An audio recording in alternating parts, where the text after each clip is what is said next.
உங்களோட blood sugar லெவலை நேச்சுரலாகவே கண்ட்ரோல் பண்ணுறதுக்கு டாப் 5 ஃபுட் தான் பார்க்க போகிறோம். அதில் 5வது இடம் பார்த்தீங்கன்னா பாவக்காய். இது எல்லாத்துக்குமே தெரியும், நிறைய பேர் சாப்பிடுவீங்க. இது நல்லா சுகர் கண்ட்ரோல் பண்ணும். 4வது இடம் என்னென்னு பார்த்தீங்கன்னா கோவா, கொய்யாப்பழம். ஸோ இந்த கொய்யாப்பழம் பார்த்தீங்கன்னா ரொம்பவே லோ கிளைசமிக் இண்டெக்ஸ். அது மட்டும் இல்லாமல் இதில் ஃபைபர் அண்ட் ப்ரோட்டீனும் இருக்குது. ஸோ இந்த கொய்யாப்பழம் ரெகுலராக எடுத்துக்கும் போது ஓவராலாக உங்கள் பாடிக்கு ரொம்பவே நல்லது. 3வது இடம் என்னென்னு பார்த்தீங்கன்னா க்ரீன் கிராம், பச்சை பயிறு. ஸோ இந்த பச்சை பயிரில் ப்ரோட்டீனும் அதிகமாக இருக்குது. ஸோ இது ரெகுலராக எடுத்துக்கும் போது உங்களோட சுகர் லெவல் நல்லாவே கண்ட்ரோல் பண்ணும். 2வது என்னென்னு பார்த்தீங்கன்னா ப்ரொக்கோலி.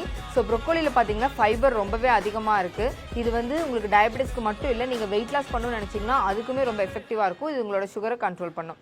ஃபர்ஸ்ட் பிளேஸ் என்னென்னு பார்த்தீங்கன்னா வெந்தயம்.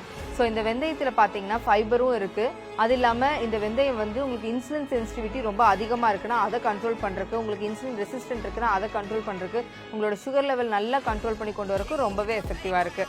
ஸோ உங்களோட டயபெட்டிஸை கம்ப்ளீட்டாக கண்ட்ரோல் பண்ணுறதுக்கு நல்ல டயட் வேணும்னா நம்ம சேனலை ஃபாலோ பண்ணிவிட்டு டயட்னு கமெண்ட் பண்ணுங்கள், நானே உங்களுக்கு சென்ட் பண்ணுறேன்.